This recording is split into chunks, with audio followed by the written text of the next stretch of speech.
श्री शिवाय नमस्तुभयम। दोस्तों, आप सभी लोग जानते हैं कि 22 अगस्त 2024 के दिन यहां पर भाद्रपद महीने का गुरुवार कजरी तीज पड़ रही है। इसीलिए दोस्तों, इस दिन का महत्व बहुत ही ज्यादा बड़ा होता है और इस दिन आप लोगों को हल्दी वाला उपाय जरूर करना चाहिए, जो कि पंडित जी ने अपनी अभी की ही कथा में यहां पर बताया हुआ है।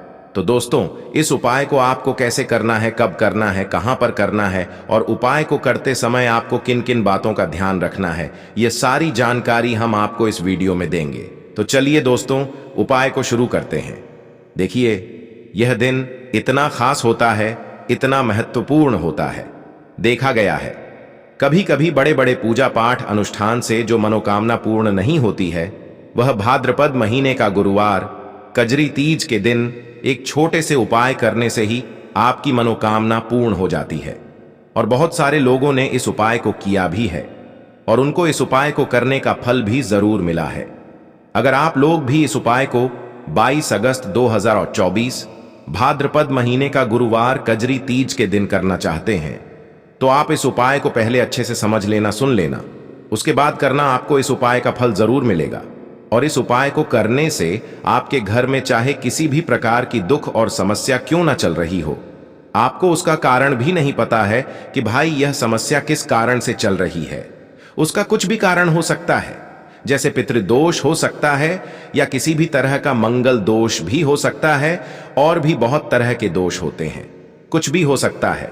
पर आपको इस उपाय को करने के लिए अपने दोष को पता लगाने की भी जरूरत नहीं है। भाद्रपद महीने का गुरुवार कजरी तीज के दिन इस हल्दी वाला उपाय को आप लोगों को कर लेना है। दोस्तों, अब हम समझते हैं इस वाले उपाय को हमें करना किस समय है।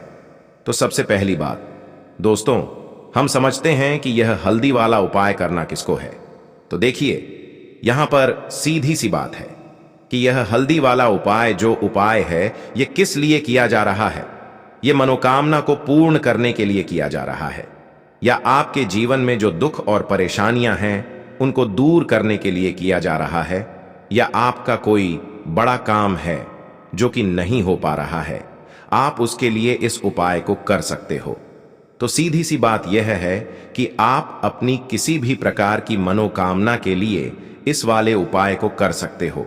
तो यह उपाय वह व्यक्ति कर सकता है। और शांति के लिए, घर में धन समृद्धि को बढ़ाने के लिए वाला उपाय करना चाहती हैं, तो घर की जो बड़ी माताएं बहनें होंगी, वह इस हल्दी वाला उपाय जरूर को विशेष रूप से करें, क्योंकि माताएं बहनें घर की लक्ष्मी होती हैं। और जब घर की लक्ष्मी कोई विशेष उपाय करती है तो उसका फल ही बहुत जल्दी मिल जाता है और बहुत बड़ा होकर मिलता है। अन्यथा इस उपाय को कोई भी व्यक्ति कर सकता है, चाहे वह बड़ा हो, चाहे वह छोटा हो, चाहे वह बच्चा हो। जिस व्यक्ति को यह हल्दी वाला उपाय जरूर समझ आ गया, वह व्यक्ति इस हल्दी वाला उपाय को भाद्रपद महीने का गुरुवार कजरी तीज के दिन जरूर करे, क्योंकि उसको इस उपाय को फल बहुत ही जल्दी मिल जाएगा। क्योंकि गुरुवार कजरी तीज के दिन भगवान विष्णु जी बहुत आसानी से प्रसन्न हो जाते हैं। तो आइए अब हम समझते हैं कि इस हल्दी वाला उपाय को आपको करना कैसे है और इस उपाय को करने का जो समय है वह क्या है। तो देखिए, इस भाद्रपद महीने का गुरुवार कजरी तीज के दिन किए जाने वाले यह हल्दी वाला जो उपाय है, यह मुख्य रूप से सुबह के समय होगा। किस समय होगा? सुबह के समय होगा। आपको कोशिश यही करनी है कि सुबह के समय हम इस हल्दी वाला उपाय को कर लें। पर किसी कारणवश अगर आप सुबह इस उपाय को ना कर पाओ, आपको कहीं काम से जाना हो या किसी और काम की वजह से आप उपाय को ना कर पाओ, तो आपके पास फिर दूसरा मौका रहेगा, जो कि शाम के समय का रहेगा, प्रदोष काल का रहेगा। अब भाई, प्रदोष काल का समय भी एक बहुत ही लोगों के मन में प्रश्न बन जाता है कि भाई यह समय होता कब है, कितने बजे से लेकर कितने बजे यह समय होता है, ताकि हमें उपाय के लिए जो है करने का समय पता लग जाए। तो हम आपको बता दें, प्रदोष काल का जो एक समय होता है, शाम का समय वो होता है शाम के 6 बजे से लेकर शाम के 7 बजे के बीच का। इस समय के बीच में आप उपाय को करेंगे तो आपको उस उपाय का जरूर फल मिलेगा। तो शाम के 6 बजे से लेकर शाम के 7 बजे के बीच में आप लोग इस हल्दी वाला उपाय को कर सकते हो। तो भैया, बहुत सारे लोग यहां पर यह प्रश्न भी जरूर करेंगे कि भाई हम तो नौकरी पर जाते हैं, हम अपनी ड्यूटी पर जाते हैं और आने में हमें देर हो जाती है, तो उस जगह पर हमें क्या करना चाहिए? तो देखिए, उन लोगों को भी टेंशन लेने की जरूरत नहीं है। अगर आप लोग इस उपाय को शाम के समय प्रदोष काल में कर रहे हैं और अगर आप आने में देरी भी हो जाती है, आपको आने में 7 बजे तक आप नहीं पहुंच पाते हो, तो भाई आप 7 या रात 8 बजे तक भी अगर उपाय को करोगे तो भी चल जाएगा। और अगर इससे भी थोड़ा देर हो जाती तो भी आप उपाय को कर सकते हो, क्योंकि भाद्रपद महीने का गुरुवार कजरी तीज का दिन है। यह दिन बहुत ही कम आता है पूरे साल भर में, इसलिए जब आपको मौका मिल जाए, जब आप इस उपाय को जरूर कर लेना। कोई भी उपाय हो, आप कभी भी कर सकते हो। गुरुवार कजरी तीज के दिन बस कोशिश करना कि समय के थोड़ा अंतर्गत ही कर लो, पर किसी कारणवश अगर ना कर पाओ तो फिर आप थोड़ा देरी से भी कर सकते हो। आपको उपाय का फल जरूर मिलेगा दोस्तों। तो कजली तीज पर भगवान विष्णु मां लक्ष्मी विशेष पूजन किया जाता है, साथ ही साथ तुलसी से जुड़े हुए उपाय किए जाते हैं और धन सुख समृद्धि बढ़ाने के लिए आप इस दिन अगर उपाय कर लेते हैं तो ऐसा समझ लीजिए कि आने वाली 7 पीढ़ियां भी कभी धन को लेकर परेशान नहीं होती हैं। तो बात कर लेते हैं कि कौन कौन से उपाय हैं जो आपको कजरी तीज जिस दिन है त्योहार, इस दिन आपको करने हैं। तो बात कर लेते हैं सबसे पहले उपाय की। अब जो सबसे पहला उपाय आपको बताने जा रहे हैं, इस उपाय को करने से आपके घर में धन रुकेगा। बहुत सारे लोग कहते हैं ना कि घर में धन रुकता नहीं है ना, जिनके घर में धन की बर्बादी लगी रहती है, धन रुकता नहीं है, उन्हें यह पहला उपाय करना है। तो देखिए, गुरुवार का दिन आप सभी जानते हैं श्री हरि विष्णु को समर्पित होता है। साथ ही साथ इस दिन कजली तीज त्योहार पड़ गया है और इस दिन यह उपाय अगर आप कर लेते हैं तो सोने पे सुहागा यह उपाय हो जाएगा। आपको यहां पर पिसी हुई हल्दी लेनी है और पिसी हुई हल्दी के अंदर आपको थोड़ा सा जल डालना है और इस पानी का छिड़काव अपने पूरे घर में आपको अच्छे से कर देना है। हल्दी वाले पानी का छिड़काव कर देना है। इसी के साथ थोड़ी सी पिसी हुई हल्दी लेंगे, उसमें थोड़ा सा पानी डाल के थोड़ा गाढ़ा गाढ़ा आपको पेस्ट बनाना है और इस हल्दी से अब आपको अपने घर के मंदिर की दीवार पर छोटे से स्वास्तिक का निर्माण करना है। छोटा सा स्वास्तिक का चिन्ह आपको हल्दी से बनाना है, जो हल्दी का पेस्ट आपने लिया था। और जब आप स्वास्तिक बनाएंगे तब आपको भगवान विष्णु का ध्यान जरूर करना है। श्री हरि विष्णु मां लक्ष्मी का ध्यान करते हुए स्वास्तिक बनाएं और मन ही मन श्री हरि विष्णु से कहें कि मेरे धन में वृद्धि करना और कभी भी मेरे घर में फिजूल खर्ची ना हो, मेरा पैसा हमेशा बढ़े, अपनी कृपा ऐसी मुझ पर कर देना। तो इस तरह से आप यह पहला उपाय करेंगे 22 अगस्त 2024 गुरुवार के दिन, क्योंकि इस दिन कजली तीज त्योहार भी है। और साथ ही साथ आपको बता दें कि यह जो महीना है भाद्रपद का, इसमें विशेषकर श्री हरि विष्णु और भगवान कृष्ण का पूजन किया जाता है। तो जब यह उपाय आप करते हैं, भाद्रपद के पहले ही गुरुवार को कर लेते हैं, तो ऐसा समझ लीजिए कि रातों रात भाग्य को चमकने में समय नहीं लगता। जो धन की बर्बादी घर में हो रही थी या जो पैसा नहीं आ रहा था, आपके जीवन में अचानक से धन की बाढ़ आ जाती है और पैसा आप संभाल नहीं पाते हैं। ऐसी कृपा हो जाती है श्री हरि विष्णु की। बस उपाय सच्ची ईश्वर से आपको करना है। तो देखिए, यह पहला उपाय है।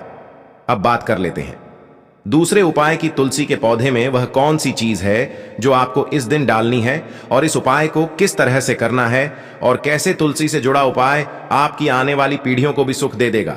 देखिए, बहुत बार आपने देखा होगा कि एक व्यक्ति जो बहुत निर्धन होता है, जिसके पास धन की कमी होती है, मेहनत बहुत करता है, लेकिन बहुत बार ऐसा होता है कि वह जीवन में आगे नहीं बढ़ता है। और एक व्यक्ति ऐसा भी होता है जो निर्धन होता है, मेहनत करता है, लेकिन अचानक से वह बहुत धनवान भी बन जाता है। उसके पास धन आने शुरू हो जाता है, उसके जीवन में धन आने के बहुत सारे रास्ते खुल जाते हैं और जहां से वह हमेशा धन प्राप्त करता रहता है, फिर उसकी आने वाली पीढ़ियां भी कभी धन को लेकर परेशान नहीं होती हैं। आपने बहुत सारे ऐसे लोगों को अपने जीवन में जरूर देखा होगा। तो देखिए, मां लक्ष्मी जब किसी से एक बार प्रसन्न हो जाती है ना, तो फिर इस तरह से उसके घर में धन आता है कि आने वाली पीढ़ियां भी कभी भी धन को लेकर परेशान नहीं होती हैं। तो यही है मां लक्ष्मी की कृपा जब किसी पर होती है तो फिर व्यक्ति धन को लेकर तो कभी परेशान नहीं होता है। अब जो उपाय आपको बताने जा रहे हैं तुलसी के पौधे से जुड़ा हुआ है, क्योंकि मां लक्ष्मी का ही स्वरूप होती हैं। तुलसी मैया और श्री हरि विष्णु को सबसे प्यारी है। तुलसी मैया यानी तुलसी दल के बिना तुलसी का पत्ता अगर श्री हरि विष्णु के भोग में ना हो तो श्री हरि विष्णु वो भोग भी स्वीकार नहीं करते हैं। तो आप समझ सकते हैं कि तुलसी का पौधा साधारण नहीं होता है। तुलसी के पौधे में बहुत से देवी देवताओं का वास होता है। मां लक्ष्मी तो स्वयं तुलसी के पौधे में वास करती हैं। तो देखिए, अगर आपके घर तुलसी का पौधा है तब भी यह उपाय आप कर सकते हैं, नहीं है तब भी कर सकते हैं। आपको करना क्या है, आपको यहां पर लेनी है पिसी हुई हल्दी। पिसी हुई हल्दी के अंदर आपको डालना है थोड़ा सा जल, थोड़ा सा पानी आपको डालना है और ज्यादा गाढ़ा गाढ़ा पेस्ट नहीं बनाएंगे, थोड़ा पतला सा ही आपको रखना है। हल्दी वाला पानी एक तरह से आपको तैयार करना है। अब यह हल्दी वाला पानी गुरुवार के दिन, जिस दिन की ली तीज व्रत भी है और जिस दिन की भाद्रपद का पहला गुरुवार भी है, क्योंकि भाद्रपद का जो महीना होता है यह श्री कृष्ण श्री हरि विष्णु को ही समर्पित है। इस दिन आपको क्या करना है, तुलसी के पौधे में हल्दी वाला यह पानी डालना है और हल्दी वाला पानी तुलसी के पौधे में आपको अपने हाथों से डालना है, अपने सीधे हाथ से आपको डालना है। मंत्र यहां पर आपको बोलना है ओम नमो भगवते वासुदेवाय नमः, ओम नमो भगवते वासुदेवाय नमः। बोलते बोलते आप हल्के हल्के से वो हल्दी वाला पानी तुलसी की जड़ में डाल देंगे। आपके घर में तुलसी का पौधा है तो अपने घर में यह उपाय करेंगे। अगर घर में तुलसी का पौधा नहीं है तो आप देखिए, कोई भी ऐसे मंदिर चले जाएं जहां पर तुलसी का पौधा हो। आजकल आपने देखा होगा हर मंदिर में तुलसी का पौधा होता ही होता है, ठीक है ना। तो ऐसा मंदिर आप देखें जहां तुलसी का पौधा हो या आपके घर के आसपास जहां भी तुलसी का पौधा हो वहां जाकर आप इस उपाय को करें। अगर आपके घर में ही तुलसी का पौधा है तो फिर इससे उत्तम तो क्या ही है, अपने घर पर ही ये उपाय करें। मां लक्ष्मी आपके घर में वास करती हैं, अष्ट लक्ष्मी का आपके घर में वास हो जाता है। जब इस उपाय को आप भाद्रपद में गुरुवार के दिन कर लेते हैं तो यह उपाय आप भाद्रपद में वैसे किसी भी गुरुवार को कर सकते हैं। बहुत ही उत्तम, बहुत ही चमत्कारी उपाय है और जो व्यक्ति इस उपाय को करता है कभी भी उसके जीवन में, उसकी आने वाली पीढ़ियों के जीवन में धन की कमी नहीं होती है। तो क्योंकि श्री हरि विष्णु जो है यह धन बढ़ाने का काम करते हैं, मतलब अधिक से अधिक धन देना है, किसको देना है यह श्री हरि विष्णु के हाथ में ही होता है। धन तो मां लक्ष्मी देती है लेकिन तय कौन करता है, श्री हरि विष्णु। तो मां लक्ष्मी से जुड़ा हुआ बहुत ही अचूक उपाय है। आप सभी को यह उपाय जरूर करना चाहिए।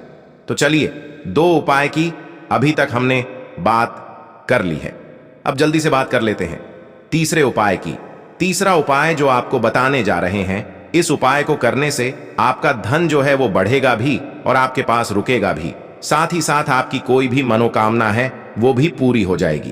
तो देखिए, आपको करना क्या है, आपको यहां पर लेना है आरएस का एक छोटा सा सिक्का, ठीक है ना। आरएस का सिक्का ले लेंगे, उसको पहले ही गुरुवार से एक दिन पहले ही आपको साफ कर लेना है, साबुन सर्फ से किसी भी चीज से साफ कर लेना है। और फिर आपको क्या करना है, उस सिक्के के ऊपर आपको हल्दी का लेप लगाना है, ठीक है ना।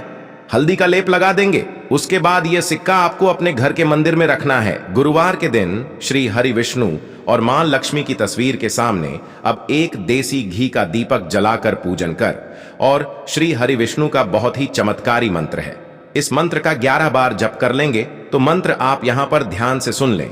ओम नारायणाय विद्महे वासुदेवाय धीमहि तन्नो विष्णु प्रचोदयात्। एक बार फिर से आपको बता रहे हैं, ओम नारायणाय विद्महे वासुदेवाय धीमहि तन्नो विष्णु प्रचोदयात्। तो देखिए, यह मंत्र आपको 11 बार बोलना है। अगर आपको यह मंत्र ध्यान ना रहे तो ओम नमो भगवते वासुदेवाय आप बोल सकते हैं। अगर वह मंत्र भी ध्यान नहीं रहता है तो आप ऐसे ही श्री हरि विष्णु का ध्यान कर लें, मां लक्ष्मी का ध्यान कर लें, और फिर आप जिस तरह से भी और तरीके से अगर पूजन करना चाहते हैं, कुछ और श्री हरि विष्णु को अर्पित करना चाहते हैं तो वह भी आप अर्पित कर सकते हैं। कोई भी मिठाई, कोई फल, कोई भी भोग। अब आपको क्या करना है? अगले दिन उस आरएस के सिक्के को उठाना है जिसके ऊपर आपने हल्दी का लेप लगाया था, और उसे अपने पर्स में आपको रख लेना है। पर्स में कैसे रखना है? किसी भी कपड़े के अंदर करना है। लाल कपड़ा ले लें या पीला ले लें, उसके अंदर रखेंगे सिक्का, और फिर छोटी सी पोटली बनाकर अपने पर्स में हमेशा उसे आपको अपने पास रखना है। धन कहां से आएगा, कैसे आएगा, कितना आएगा, आपको खुद भी अंदाजा नहीं लगेगा। बस धन की वर्षा आपके पास होना शुरू हो जाएगी जब इस उपाय को पूरी सच्ची श्रद्धा से कर लेंगे। बहुत चमत्कारी उपाय है। आप सभी को यह उपाय एक बार तो करके जरूर देखना चाहिए। तो सच्ची श्रद्धा से किया गया कोई भी उपाय सफल होता ही होता है। साथ ही साथ हम श्री हरि विष्णु से प्रार्थना करेंगे कि आपकी जो भी मनोकामना है उसे वो जल्दी से जल्दी पूरा कर दें। तो दोस्तों, यह थे पूज्य गुरु जी द्वारा बताए गए कुछ बहुत ही खास उपाय। अगर आपको जानकारी अच्छी लगी हो तो वीडियो लाइक करिएगा। मिलते हैं फिर एक नए वीडियो के साथ।